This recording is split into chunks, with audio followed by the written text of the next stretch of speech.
कहानी शुरू होती है और हम एक आदमी को देखते हैं जो मस्त गहरी नींद में सो रहा होता है।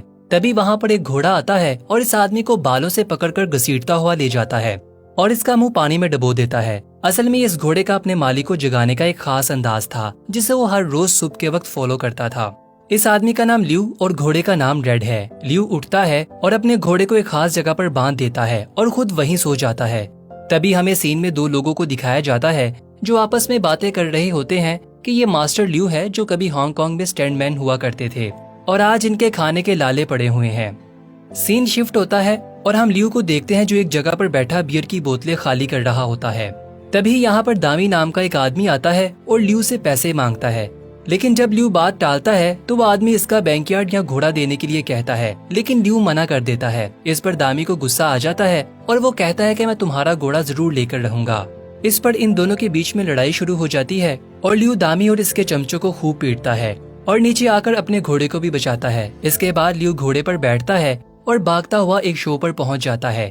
यहाँ ल्यू एक दो स्टंट दिखाता है और एक जगह पर जाकर अपने घोड़े को छिपा देता है और साथ में खुद भी वहीं छिप जाता है, जिसकी वजह से दामी और इसके आदमी ल्यू को नहीं ढूंढ पाते और वो आगे निकल जाते हैं।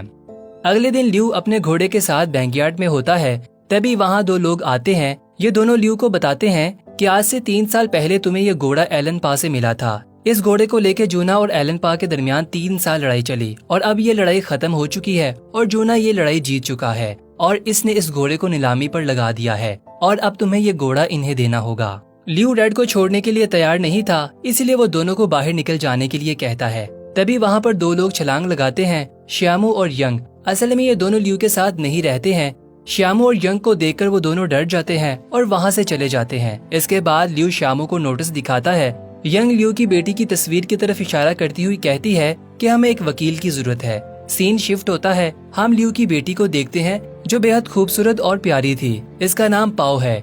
ल्यू पाओ के पास आता है और मदद मांगता है, मगर पाओ इसकी मदद करने से मना कर देती है, ये कहते हुए कि वो अभी वकालत पढ़ रही है और लॉयर नहीं बनी। वो निराश होकर वहाँ से चला जाता है। अगले सीन में हमें पाओ का बॉयफ्रेंड नाई हवा नजर आता है। पाओ नाई हवा के पास आती है और बात करने लगती है। दूसरी तरफ ल्यू जो उदास बैठा था, इसके पास दवाई नाम का शख्स आता है और ल्यू और रेड को फिल्मों में काम करने का मौका देता है। ल्यू ये सुनकर बहुत खुश हो जाता है और दवाई को घोड़े के साथ कुछ स्टंट करके दिखाता है। इधर नाई हवा पाओ से कहता है कि मेरी फैमिली तुमसे मिलना चाहती है। इस पर पाओ कहती है कि तुम जानते हो कि मैं अनाथ हूँ और हमें शादी कब करनी है ये मैं डिसाइड करूंगी। सीन शिफ्ट होता है और हमें पाओ अपनी माँ के साथ नजर आती है। पाओ की माँ उसे कहती है कि तुम्हें अपने पिता के साथ शांति बनानी चाहिए। यहीं पर हमें पता चलता है कि पाओ की माँ की मौत तो बहुत पहले की हो चुकी है। पाओ तो बस इनके बारे में इमेजिन करती है। इसी इमेजिनेशन में पाओ की माँ कहती है कि अगर दोबारा तुम्हें तुम्हारे पापा मिले तो उनसे मुंह मत फेरना। अगली सुबह पाओ नाश्ता कर रही होती है। इसकी नजर अपने पिता पर पड़ती है जो अपने घोड़े को तैयार कर लाए हैं। असल में वो चाहते हैं कि इनके साथ लोग तस्वीर खिंचवाएं और बदले में कुछ पैसे भी दें। ल्यू यहाँ कई स्टंट भी करके दिखाता है, मगर कोई फायदा नहीं होता। ना तो कोई इनके पास आता है और ना ही कोई इन्हें पैसे देता है। ये देखकर पाओ को बहुत बुरा लगता है और इसलिए वो बैंकयार्ड वापस आती है और ल्यू से मिलती है। पाओ कहती है कि अगर आपको मदद चाहिए तो मैं अपने बॉयफ्रेंड से बात कर सकती हूँ, वो एक वकील है। इसके बाद पाओ वहाँ की चीजें देखने लगती है और वो रेड से भी मिलती है। घोड़ा पाओ को देखकर बहुत खुश होता है और इसकी हर बात मानता है। कहानी आगे बढ़ती है और हम नाई हवा को देखते हैं जो ल्यू से मिलने आता है, लेकिन वहाँ की रखी गई चीजों को देखकर डरने लगता है। तभी पाओ आती है और कहती है कि आप लोगों ने अभी तक कुछ डिस्कस नहीं किया। इसके बाद पाओ नाई हवा के हाथ पर हाथ रखती है और इसे कंफर्ट फील करवाती है। इसके बाद बातें शुरू होती हैं और हमें 3 साल पुरानी कहानी दिखाई जाती है, जहां हम ल्यू को देखते हैं जिसने घोड़े को बहुत बुरी हालत में लिया था। घोड़ा बीमार था। ल्यू ने इसका ध्यान रखा, इसे खिलाया पिलाया और चलना भी सिखाया और साथ में इसको ये भी कहा कि फ्यूचर में कभी भी घुटनों के बल मत बैठना। फिर इसके साथ ही कहानी प्रेजेंट पर आती है, जहां पाओ घोड़े के पास होती है और नाई हवा को बुलाती है। ल्यू नाई हवा को रेड के साथ स्टंट करने को कहता है। स्टंट करते हुए रेड जमीन पर गिर जाता है, जिसकी वजह से नाई हवा डर जाता है। तब ल्यू कहता है कि रेड बिल्कुल ठीक है, वो तो बस तुम्हें पसंद करता है, वो इसीलिए तुम्हारे साथ मस्ती कर रहा है। अगले दिन ल्यू रेड के साथ शूटिंग पर पहुंचता है और शॉट तैयार होता है। यहाँ पाओ भी शूटिंग देखने के लिए आती है, लेकिन रेड इतनी ज्यादा भीड़ को देखकर डर जाता है और स्टैंड नहीं कर पाता, जिसकी वजह से ल्यू और रेड को शो से बाहर कर दिया जाता है। इसके बाद ल्यू एक जगह पर उदास बैठ जाता है और रेड आकर इसे टोपी पहनने को कहता है, लेकिन ल्यू गुस्से से टोपी को फेंक देता है। तब पाओ रेड के पास आती है और इसे कहती है कि हम तुम्हें इसके लिए फोर्स नहीं करेंगे। अगर तुम करना चाहते हो तो तुम करो, अगर तुम नहीं करना चाहते तो मत करो। उसकी बात सुनकर घोड़ा वापस शूटिंग पर जाता है और स्टंट करने लगता है। इधर पाओ भी ल्यू को टोपी देती है और जाने को कहती है। इसके बाद वो और रेड मिलकर कमाल का स्टंट दिखाते हैं। ल्यू और घोड़े का स्टंट देखकर पूरी टीम हक्का बक्का रह जाती है। हर तरफ ल्यू और रेड की तारीफें होती है। ल्यू भी बहुत खुश हो जाता है और फिर ये दोनों ऐसे ही स्टंट जारी रखते हैं।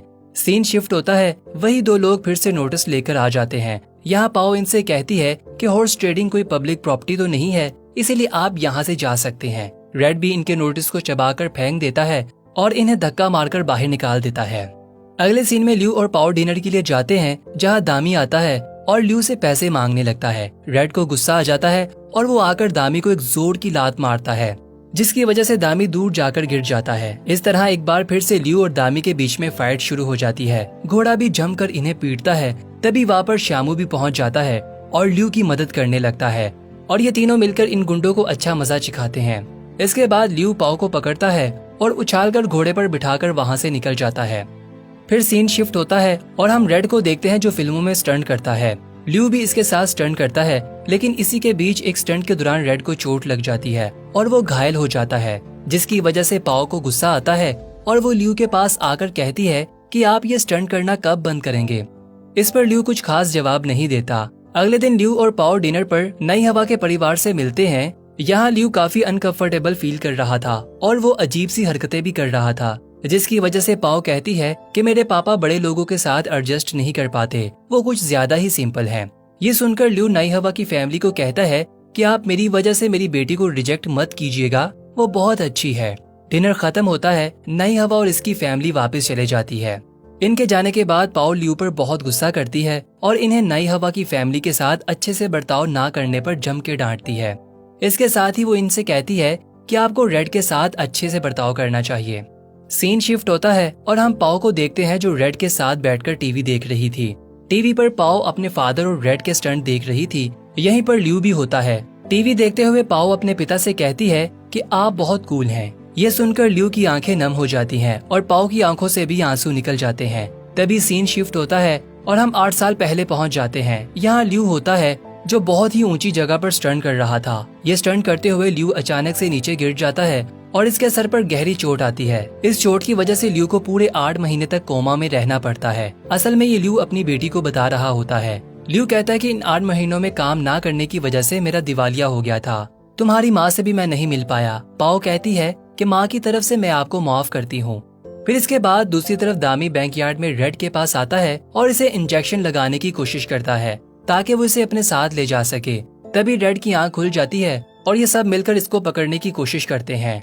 रेड भी इनसे बचने की पूरी कोशिश करता है। इससे पहले कि दामी रेड को काबू में करता, वहाँ ल्यू पहुँच जाता है और इन सब की पिटाई करने लगता है। ल्यू एक चेयर पर बैठकर दामी को सीढ़ियों से घसीटता हुआ नीचे लाता है और नीचे गिराकर दामी से कहता है कि तुमने हाथ क्यों नहीं छोड़ा। इस पर दामी कहता है कि मेरा हाथ फंस गया था। इसी तरह ल्यू दामी और इसके साथियों को मारकर वहाँ से भगा देता है।